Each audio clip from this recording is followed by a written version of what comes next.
1985년 설날은 그 어느 해보다도 명절 분위기가 더했다. 1월에 열린 국무회의에서 구정을 공휴일로 하기로 결정한 후 처음 맞는 설날이었기 때문이다. 구정이라는 명칭도 민속의 날로 바뀌었다. 귀성인파도 약 500만 명으로 사상 최대를 기록한다.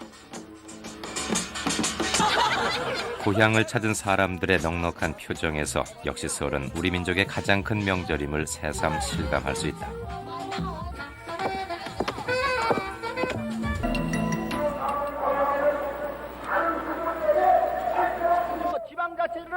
단계적으로 2월 10일에 치러질 제12대 국회의원 선거를 앞두고 유세전도 날로 치열해졌다.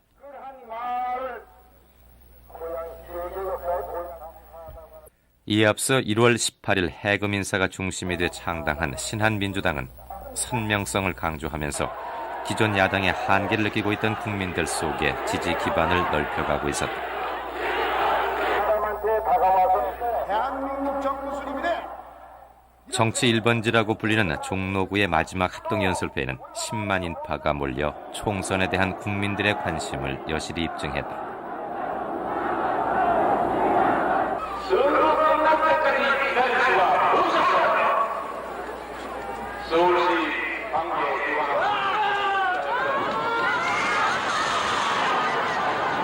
동작지구 유세장에선 한바탕 소동이 벌어지기도 했다. 갑자기 대학생 2명이 연단으로 뛰어들어 연설 중이던 민정당의 허청일 후보에게 암모니아수를 뿌린 것이다.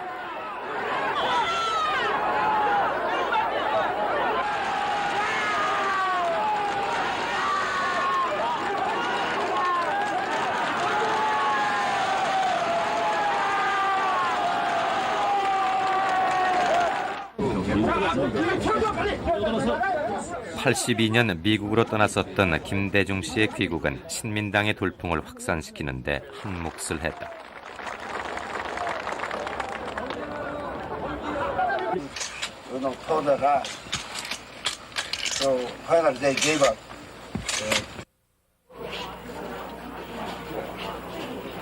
(2.12) 총선은 여당에 대한 국민들의 신임을 묻는 것과 함께 야당에 대한 평가의 의미도 지니고 있었다. 아직은 추운 날씨였지만 투표율 84.2%로 5.16 이후 최고의 투표율을 기록한다. 한국국민당 김두석 147. 결과 또한 예상을 뒤엎었다. 신민당은 창당 25일 만에 제1야당의 위치로 부상했다. 특히 신민당의 우세는 대도시에서 두드러져 서울의 경우 민정당의 득표율이 27%인데 비해 신민당의 득표율은 42.7%였다. 민주주의를 위해 싸워나갈 것을 국민과 여러분에게 선거혁명이라 불리는 신민당의 승리는 여당과 허약한 야당에 대한 국민들의 불만을 반영한 결과였다. 공약을 추방하기 위해 투쟁을 한다. 만세! 만세! 만세! 만세! 만세!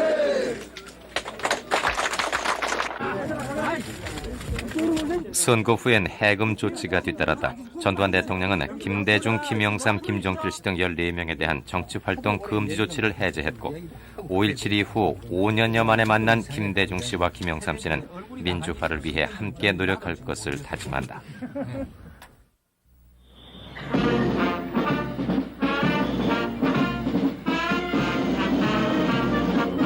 (5월 5일) 동숭동 대학로가 개통됐다.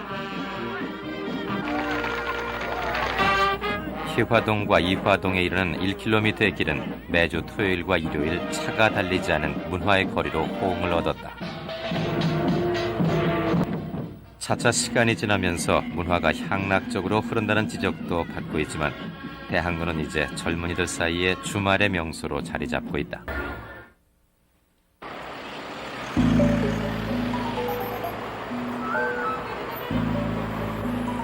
(5월 23일) 정오 무렵 놀라운 소식이 전해졌다. 대학생 75명이 기습적으로 미국 문화원 도서관을 점거해 농성을 벌이고 있다는 것이다.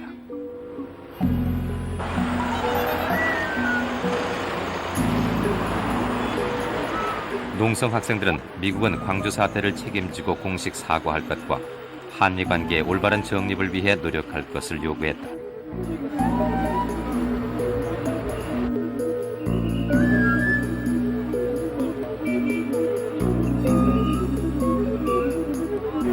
적십자 회담이 있었다는 것은 알고 있었지만 구체적인 날짜는 모르고 있었습니다. 학생들이 검토했다는 미국 측이 제시한 자료는 어떤 것인가? 80년 광주사태 당시에 미 국무성의 자료들인가? 농성 학생들과 보도진들은 계속 쪽지를 통해 대화를 주고받았고 이 사건은 내외신에 대서특필됐다.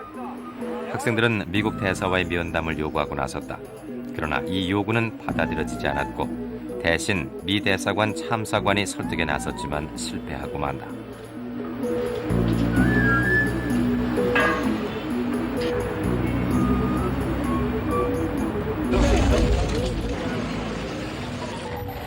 단식 농성으로 인해 실신하는 학생도 발생했다.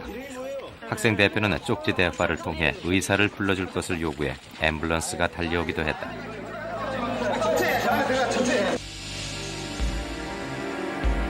농성 4일째인 5월 26일 정오 무렵 굳게 닫혔던 미국 문화원 정문이 열리고 농성을 푼 학생들이 밖으로 나왔다. 학생들은 미국과 대화의 한계를 느꼈고 다음 날에 있을 남북 적십자 회담에 끼칠 영향을 고려해 농성을 자진 해산한다고 했다.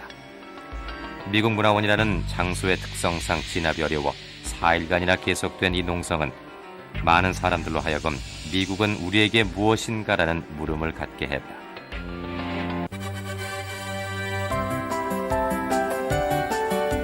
(5월 30일엔) 여의도 63빌딩이 준공돼 서울의 명물로 자리 잡는다.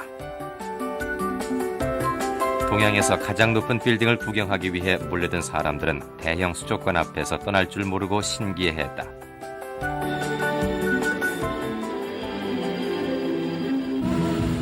남산과 거의 같은 높이인 63빌딩의 전망대에선 맑은 날엔 인천 앞바다까지도 볼 수 있었다.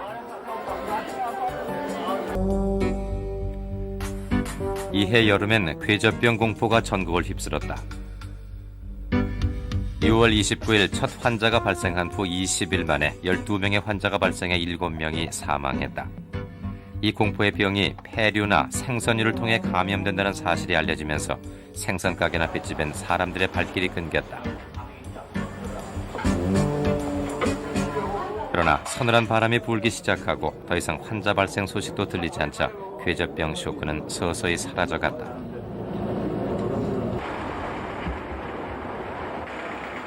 이해 9월 20일은 특히 남북한에 흩어져 살고 있는 이산 가족들에겐 잊을 수 없는 날로 기억되는 날이다. 분단 40년 만에 처음으로 남북한 고향 방문단과 예술공연단이 군사 분계선을 넘어 각각 평양과 서울에 도착했다.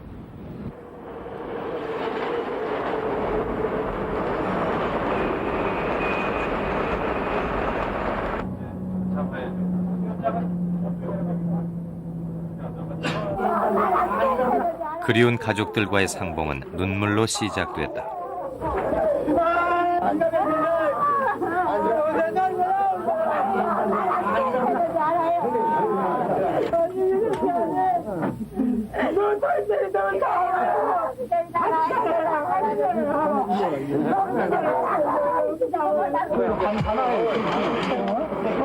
지학순 주교도 동생 용화 씨와 만났다.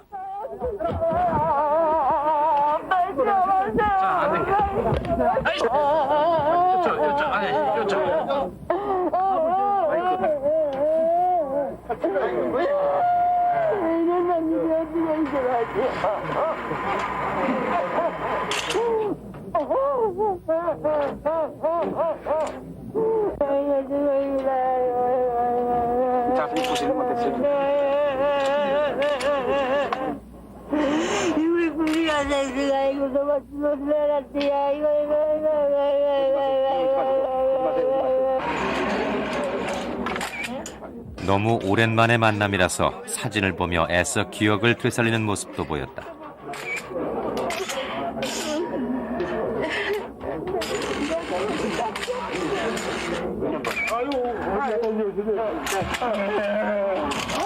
야, 그 자리에서 언제 다시 올릴 수 있을지 모르는 절을 올리는 모습도 보는 이의 눈시울을 적셨다.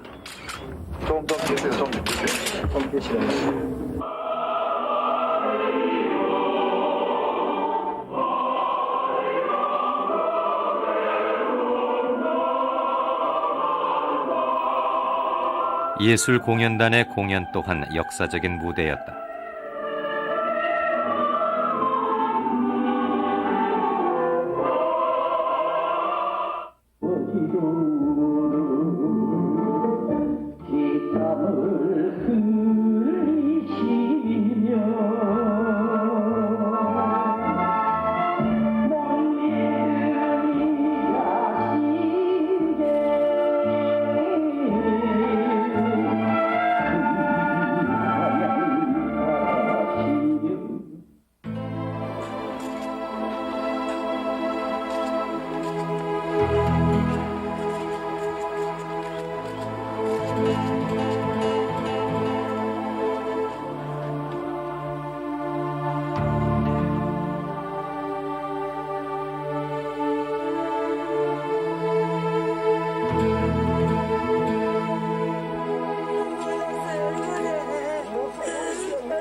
서울에서도 눈물 어린 상봉은 이어졌다.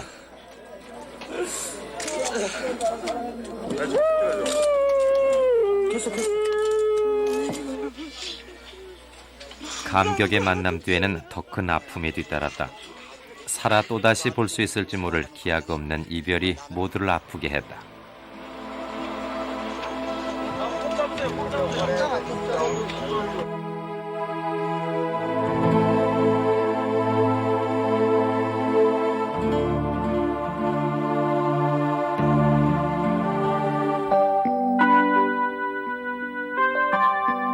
(1985년) 바로 오늘 국내 최초로 시험관 아기가 탄생했다. 시험관 아기는 이란성 쌍둥이로 모두 건강한 상태였다.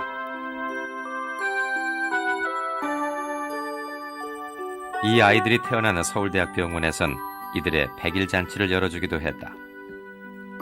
시험관 아이의 성공은 많은 불임 부부들에겐 희망을 줬지만 생명의 인공 조작이라는 비판이 잇따라 논란을 빚기도 했다.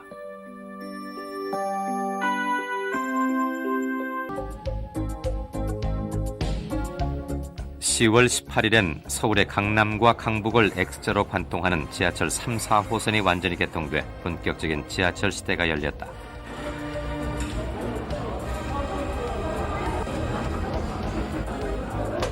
착공한 지 5년 8개월 만에 완공된 지하철 3, 4호선 개통으로 서울은 세계 7위의 지하철 보유 도시가 된다.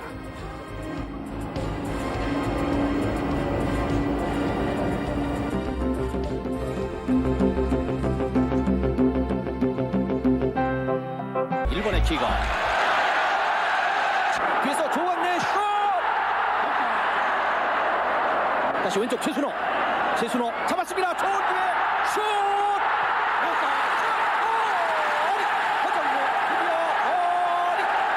드디어 골이 터졌습니다. 최순호의 슈팅 골대 맞고 나온 거 허정무 선수. 11월 13일 잠실 올림픽 스타디움은 환성과 박수 소리로 뒤덮였다. 월드컵 축구 아시아 최종 예선전에서 후반 16분 우리나라의 허정무 선수가 결승골을 터뜨려 일본에게 1대0으로 승리를 거두었다. 월드컵 본선 진출 티켓을 따낸 것이다. 네, 여기서 박장선이가 최순호에게 줍니다. 최순호 여유 있게 한 사람을 제껴서 정말로 제대로 했어요. 여기서 있는 힘을 다해서 강슛 골대 맞고 나옵니다. 이것을 허정무가 기다렸다는 듯이 밀어넣습니다.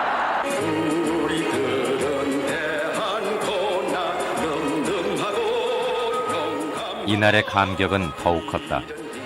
지난 54년 아시아 국가로는 처음으로 월드컵 본선에 출전했던 한국 축구는 그동안 7차례의 기회를 무산시킨 끝에 32년 만에 대망의 본선 무대에 다시 서게 된 것이다.